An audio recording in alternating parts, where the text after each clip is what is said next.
bonita tarde para todos. Y lo que vamos a hablar en esta plática es el enfoque de la investigación, por dónde vamos a comenzar, cuál es la meta, primero saber cuáles son las ventajas y desventajas, que ya nos hablaron un poquito de ello. Vamos a diseñar un estudio, qué sucede una vez que tenemos esta parte, primero que me entiendan y luego pues que pueda transmitir esta información y el trabajo en equipo. Entonces, cuando hablamos de investigación, tenemos que considerar que hay dos ramas importantes. Una, la investigación orientada a pacientes, y esta es importante porque involucra sujetos humanos, también material de origen humano, tejido, especímenes o fenómenos cognitivos, y la importancia de esto es que el investigador interactúa directamente con los humanos. Nos va a ayudar a ver mecanismos de enfermedad, intervenciones terapéuticas, ensayos clínicos y desarrollar nuevas tecnologías. Sin embargo, si no existe la interacción, no clasifica dentro de este tipo de pacientes. Normalmente conocemos que hay espectros de la investigación transnacional. Ya está ido cambiando con el tiempo y para nosotros los clínicos de investigación básica no siempre está muy ligada con nosotros. Tenemos pasos que van desde la información clínica, seguridad y eficacia, efectividad de la comunidad y efectividad de la población, que esto se traduce en lo que sería el T1, T2 y T3 hasta aquellos ensayos fase 1 a fase 4. Cuando hablamos de la otra rama, que es la investigación de desenlace centrada en el paciente, lo que sabemos es que evaluamos beneficios y riesgos de intervenciones, sean diagnósticas, terapéuticas o paliativas, y son importantes porque estas ayudan a la toma de decisiones, resaltar comparaciones y desenlaces. Esto incluye una amplia gama, desde preferencias individuales hasta evaluar desenlaces, y si evaluamos en investigación transnacional, esta se incluye dentro de lo que son los ensayos fase 4 y ya los de investigación y desenlace de poblaciones. Entonces, algo que tenemos que saber es por dónde comenzar. Normalmente tenemos mucha información y tenemos muchas ideas, pero necesito tener la pregunta de investigación, el diseño y saber cómo lo voy a implementar para poder tener un mejor acceso a mis recursos. Ya nos hablaron de lo que es la pregunta PICO, les traigo únicamente la pregunta PICO que nos habla sobre la exposición, pero todo esto es importante porque normalmente la frecuencia, el diagnóstico, la causa, el riesgo o el pronóstico es lo que nos interesa, pero si yo sé qué es lo que busco, o sea, el desenlace, puedo saber qué tipo de estudio puedo diseñar. Lo mismo sucede si estoy buscando estudios de intervención, de prevención o de tratamiento, ya que estos podrían caer en la categoría de un ensayo clínico. Ya nos hablaron un poquito de la clasificación de los estudios clínicos y únicamente hay que recordar que pues, nuestro ensayo clínico va a ser igual a un experimento. Lo que buscamos es nuestro desenlace y existen múltiples tipos de ensayos clínicos y cada uno de estos ensayos tendrán que diseñarlo para sus recursos, la posibilidad de tener pacientes del seguimiento, lo que ustedes tengan disponibles en cada una de sus instituciones. Tenemos diferentes ventajas y desventajas y, por ejemplo, si queremos hacer un ensayo clínico en NASH, tengo que todavía campos como el conocimiento de patogénesis de enfermedad, el conocimiento de farmacología y la potencial efectividad en NASH, el conocimiento de desenlaces apropiados, cuáles son los métodos de lateralización que es importante, el tipo de cegado y también si lo voy a comparar contra placebo, un tratamiento estandarizado o un tratamiento aprobado. Esto es importante porque existen diferentes retos, por ejemplo en NASH, ya que no tenemos desenlaces significativos, no hemos validado todavía estos desenlaces clínicamente significativos, aún gran parte de los pacientes son asintomáticos, la historia natural en sí es larga, hay múltiples vías moleculares y es una enfermedad heterogénea. Todos estos son campos que aún se pueden utilizar e investigar para NASH. Y lo que es importante es porque cada uno de nosotros investigadores tiene que hacer un balance entre las ideas y el presupuesto que tenemos. ¿Qué sucede cuando hablamos de los estudios observacionales? Pues ya conocen los de cohorte, casos y controles, y es importante el diseño de este tipo de estudios porque van a tener diferentes ventajas y desventajas. Y, por ejemplo, si hablamos de los pacientes de casos y controles, algo que es importante es que estas dos poblaciones vienen de la misma base de datos. Tienen que tener una definición clara de qué es un paciente con enfermedad y un paciente con control, porque eso nos va a permitir controlar lo que es el pareo, la exposición y el desenlace. Entonces, por ejemplo, yo tengo un paciente, sé que el gen Z está presente, tengo aproximadamente una cohorte de 8,000 pacientes. De estos 3,000 pacientes, 80 desarrollaron carcinoma hepatocelular y 2,970 no desarrollaron carcinoma hepatocelular. Cuando valoro aquellos que tienen el gen Z ausente, pues tengo 90 con carcinoma hepatocelular y 4,900 con carcinoma que no tienen carcinoma hepatocelular. Los riesgos son diferentes. ¿Cuál es el problema de este ensayo? Que necesito hacer seguimiento durante muchos años de cerca de 8,000 pacientes.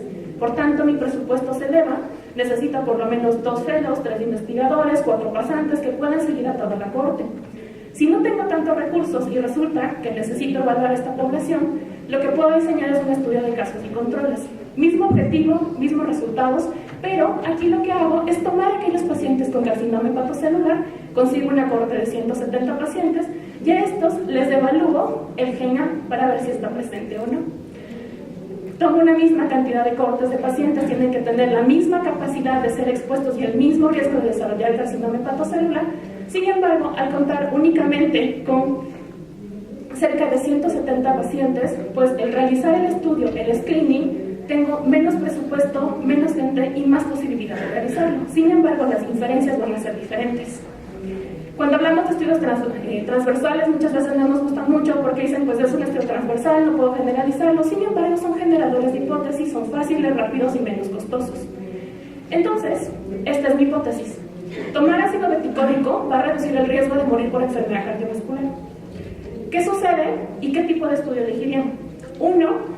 Dividir un grupo de pacientes que se ven en la consulta externa del instituto en el último año y seguirlo por los siguientes 10 años para observar las muertes asociadas a riesgo cardiovascular. 2. Comparar la frecuencia del uso de ácido beticólico entre los pacientes que tuvieron muerte relacionada a enfermedad cardiovascular en el instituto en los últimos 5 años y aquellos que no tuvieron una muerte asociada a enfermedad cardiovascular. 3. Encuestar a un grupo de pacientes que son vistos en el instituto y preguntar la frecuencia de uso de ácido beticólico en los últimos 5 años y preguntar además si tienen enfermedad cardiovascular. 4. Seleccionar aleatoriamente pacientes que viven en el centro de Tlalpan, a la mitad de ellos asignarlos a tomar ácido beticólico, a la otra mitad a no tomarlos, y los sigo por 20 años para observar muerte asociada a enfermedad cardiovascular. Y el último, revisar expedientes electrónicos, identificar pacientes que tomaban ácido beticólico al momento de hospitalización y ver si tuvieron una muerte asociada a causa cardiovascular. Y estos compararlos con aquellos que no tomaban el ácido beticólico al momento de hospitalización. Entonces, al primer estudio en el que yo dividía a los pacientes en consulta externa, pues no tengo que saber quién falleció, ni cuándo decidí enrollar a los pacientes. Sí tengo seguimiento, estoy mirando hacia el futuro, son 10 años, por tanto, esta es una cohorte y es una cohorte progresiva. Ya sabemos qué necesitamos. Cuando busco comparar la frecuencia entre aquellos pacientes que tuvieron muerte relacionada y aquellos que no, pues al tiempo de empezar el estudio ya existen los datos. Va a ser un estudio mucho más corto. Necesito saber quién falleció antes de empezar el reclutamiento. Entonces estoy yendo desde el futuro hacia el pasado. Lo que hago es un estudio de casos y controles, es un estudio retroactivo. Si encuesto a un grupo de pacientes que vienen al instituto y les pregunto qué es lo que están tomando, la encuesta es en una sola ocasión. Pueden ser múltiples encuestas y pueden ser estudios transversales múltiples. Pero la encuesta es una opinión, no es un seguimiento. Normalmente hacemos la encuesta en una sola ocasión. Entonces este es un estudio transversal. Si selecciono aleatoriamente a los pacientes que viven en la comunidad de Tlalpan y a uno de ellos les asigno una intervención, pues estoy hablando de un ensayo clínico. Por definición, estos normalmente tienen una cohorte prospectiva y aquí lo que necesito determinar es la aleatoriedad. Si el investigador asigna quién lo toma o no, o si se va a asignar esta aleatoriedad por números, por una hoja, números al azar, o alguien más lo va a realizar. Y cuando reviso el expediente clínico en los pacientes, pues esta es una cohorte que ya tiene datos, ya tengo la base de datos y lo que estoy haciendo es revisar en el pasado. Es una cohorte retroactiva o inclusive podría ser uno de casos y controles. Entonces, una vez que tengo todos estos datos, que ya tengo unidad de qué es lo que quiero, algo que sí tienen que pensar es el tamaño de muestra. ¿Por qué? Porque la posibilidad de realizar un estudio también va a estar determinada por cuántos pacientes tengo y el poder que puedo tener para derivar mis datos. Entonces, si yo calculo en estudio piloto en el que estoy valorando una delta y lo que veo es una diferencia de medias, puedo tener tan poquitos pacientes como 24, a diferencia de si yo quiero hacer un estudio en el que el fármaco resuelve el NASH y voy a valorar un estudio piloto contra un estudio confirmatorio, únicamente el cambiar el poder, el cambiar el resultado esperado, ya no es por diferencia de medias, sino por proporciones. De tener 30 pacientes, puedo necesitar 164 pacientes. Esto involucra que necesito más pasantes, más tiempo, más dinero. Si tienen duda con relación a esto, pues también existen varios ejemplos con relación a los diferentes estudios en las diferentes guías clínicas, como CONSORT, STAR, Stroke, Remark, Quorum o MUS. Y algo que es importante es conocer mis datos. Si yo no entiendo mis datos, no puedo expresar lo que tengo.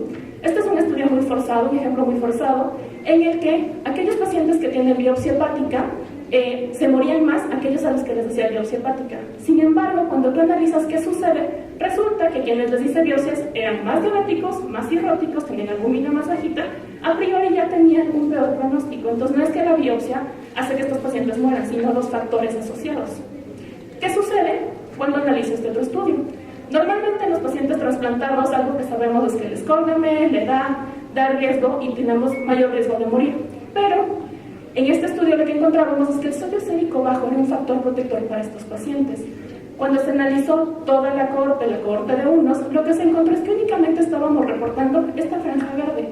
No estábamos viendo lo que sucede en los extremos y resulta que sodios bajos o sodios muy altos incrementan la mortalidad. Entonces tengo que tener normalmente la mayor cantidad de datos para poder interpretar mis resultados. Y algo que es importante es el trabajo en equipo. Tener un mentor inicialmente ayuda mucho, tener el tiempo, tener recursos y saber si puedo realizar un estudio multicéntrico, dónde voy a conseguir pacientes, dónde tengo los recursos, van a ayudar. Y pues en resumen únicamente les voy a dejar este algoritmo que los puede ayudar como a determinar cuál es el mejor estudio que pueden elegir para sus escenarios y qué es lo que pueden incluir.